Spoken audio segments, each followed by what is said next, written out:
Hello friends, ओम श्री गणेशाय नमः। जय माता दी। आप सभी का स्वागत है आपके अपने यूट्यूब चैनल पर।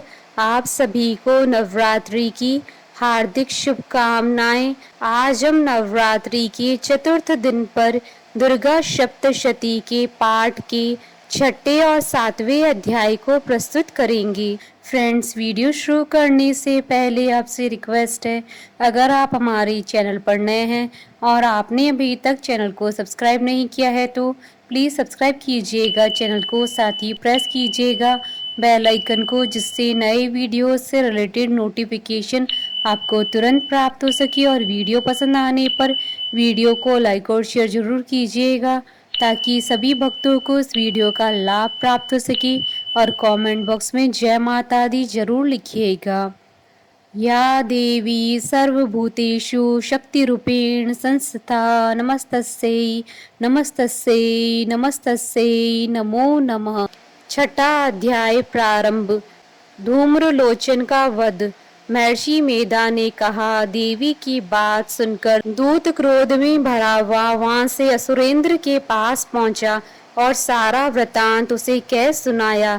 दूत की बात सुन असुरेंद्र के क्रोध का पारावर न रहा और उसने अपने सेनापति धूम्रलोचन से कहा, धूम्रलोचन, तुम अपनी सेना सहित शीघ्र वहां जाओ और उस दुष्टा के केशों को पकड़कर उसे घसीटते हुए यहाँ ले आओ।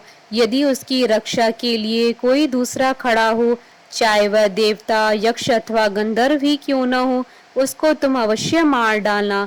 महर्षि मेधा ने कहा। शुंभ के इस प्रकार आज्ञा देने पर धूम्रलोचन 60,000 राक्षसों की सेना को साथ लेकर वहां पहुंचा और देवी को देख ललकार कर कहने लगा, अरे तू अभी शुंभ और निशुंभ के पास चल। यदि तू प्रसन्नता पूर्वक मेरे साथ न चलेगी तो मैं तेरे केशों को पकड़ घसीटता हुआ तुझे ले चलूंगा। देवी बोली, असुरेंद्र का भेजा हुआ तेरे जैसा बलवान यदि बलपूर्वक मुझे ले जावेगा तो ऐसी दशा में मैं तुम्हारा कर ही क्या सकती हूँ। महर्षि मेधा ने कहा। ऐसा कहने पर धूम्रलोचन उसकी ओर लपका, किंतु देवी ने उसे अपनी हुंकार से ही भस्म कर डाला। यह देखकर असुर सेना क्रुद्ध होकर देवी की ओर बढ़ी, परंतु अंबिका ने उन पर तीखे बाणों, शक्तियों तथा फरसों की वर्षा आरंभ कर दी। इतने में देवी का वाहन भी अपनी ग्रीवा के बालों को झटकाता हुआ और बड़ा भारी शब्द करता हुआ असुर सेना में कूद पड़ा। उसने कई असुर अपने पंजों से, कई अपने जबड़ों से और कई को धरती पर पटक कर अपनी दाढ़ों से घायल करके मार डाला। उसने कई असुरों के अपने नख से पेट फाड़ डाले और कई असुरों का तो केवल थप्पड़ मारकर सिर धड़ से अलग कर दिया। कई असुरों की भुजाएं और सिर तोड़ डाले और गर्दन के बालों को हिलाते हुए उसने कई असुरों को पकड़कर उनके पेट फाड़कर उनका रक्त पी डाला। इस प्रकार देवी के उस महाबलवान सिंह ने क्षण भर में असुर सेना को समाप्त कर दिया। शुंभ ने जब यह सुना कि देवी ने धूम्रलोचन असुर को मार डाला है और उसके सिंह ने सारी सेना का संहार कर डाला है, तब उसको बड़ा क्रोध आया।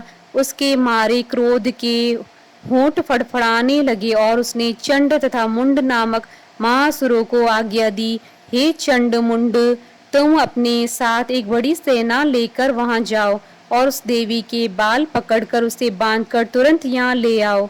यदि उसको यहाँ लाने में किसी प्रकार का संदेह हो तो अपनी सेना सहित उससे लड़ते हुए उसको मार डालो, और जब वह दुष्टा और उसका सिंह दोनों मर जावे तब भी उसको बांधकर यहाँ ले आना। इति श्री दुर्गा सप्तशती पाठ का छठा अध्याय समाप्त हुआ। सातवां अध्याय प्रारंभ। चंड और मुंड का वध। महर्षि मेधा ने कहा, दैत्यराज की आज्ञा पाकर चंड और मुंड चतुरंगिणी सेना को साथ लेकर हथियार उठाए वे देवी से लड़ने के लिए चल दिए। हिमालय पर्वत पर पहुंचकर उन्होंने मुस्कुराती हुई देवी जो सिंह पर बैठी हुई थी को देखा। जब असुर उनको पकड़ने के लिए तलवारें लेकर उनकी ओर बढ़े तब अंबिका को उन पर बड़ा क्रोध आया और मारे क्रोध के उनका मुख काला पड़ गया उनकी भ्रुकुटियां चढ़ गईं और उनके ललाट में से अत्यंत भयंकर तथा अत्यंत विस्तृत मुख वाली लाल आंखों वाली काली प्रकट हुई, जो कि अपने हाथों में तलवार और पाश लिए हुए थी। वह विचित्र खड़ग धारण किए हुए थीं तथा चीते के चर्म की साड़ी एवं नरमुंडों की माला पहन रखी थी। उसका मांस सूखा हुआ था और शरीर केवल हड्डियों का ढांचा था, और जो भयंकर शब्द से दिशाओं को पूर्ण कर रही थीं, वह असुर सेना पर टूट पड़ी और दैत्यों का भक्षण करने लगी। वह पार्श्व रक्षकों, अंकुशधारी महावतों, हाथियों पर सवार योद्धाओं और घंटा सहित हाथियों को एक हाथ से पकड़ पकड़ कर अपने मुंह में डाल रही थी, और इसी प्रकार वह घोड़ों, रथों, सारथियों व रथों में बैठे हुए सैनिकों को मुंह में डालकर भयानक रूप से चबा रही थीं। किसी के केश पकड़कर, किसी को पैरों से दबाकर और किसी दैत्य को छाती से मसलकर मार रही थीं। वह दैत्य के छोड़े हुए बड़े बड़े अस्त्रों को मुंह में पकड़कर और क्रोध में भरकर उनको दांतों में पीस रही थी। उन्होंने कई बड़े बड़े असुर भक्षण कर डाले, कितनों को रौंद डाला और कितनी उनकी मार के मारे भाग गए। कितनों को उन्होंने तलवार से मार डाला, कितनों को अपने दांतों से समाप्त कर दिया। इस प्रकार से देवी ने क्षण भर में संपूर्ण दैत्य सेना को नष्ट कर दिया। यह देख महापराक्रमी चंड काली देवी की ओर लपका और मुंड ने भी देवी पर अपने भयानक बाणों की वर्षा आरंभ कर दी और अपने हजारों चक्र उस पर छोड़े। उस समय वह चमकते हुए बाण व चक्र देवी के मुख में प्रविष्ट हुए इस प्रकार दिख रहे थे, जैसे मानो बहुत से सूर्य मेघों की घटा में प्रविष्ट हो रहे हों। इसके पश्चात भयंकर शब्द के साथ काली ने अत्यंत जोश में भरकर विकट अट्टहास किया। उनका भयंकर मुख देखा नहीं जाता था। उनके मुख से श्वेत दांतों की पंक्ति चमक रही थी। फिर उन्होंने तलवार हाथ में लेकर शब्द कहकर चंड के ऊपर आक्रमण कर दिया और उनके केश पकड़कर उसका सिर काटकर अलग कर दिया। चंड को मरा हुआ देखकर मुंड देवी की ओर लपका, परंतु देवी ने क्रोध में भरे उसे भी अपनी तलवार से यमलोक पहुंचा दिया। चंड और मुंड को मरा हुआ देखकर उसकी बाकी बची हुई सेना वहां से भाग गई। इसके पश्चात काली चंड और मुंड के कटे हुए सिरों को लेकर चंडिका के पास गई और प्रचंड अट्टहास के साथ कहने लगी, हे देवी, चंड और मुंड दो महादैत्यों को मारकर तुम्हें भेंट कर दिया। अब शुंभ और निशुंभ का तुमको स्वयं वध करना है। महर्षि मेधा ने कहा।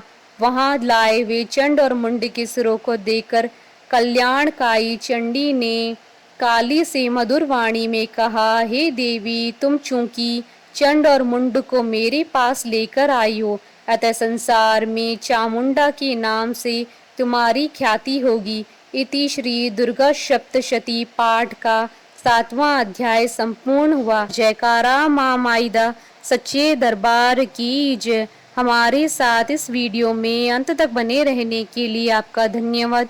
ओम श्री गणेशाय नमः। जय माता दी।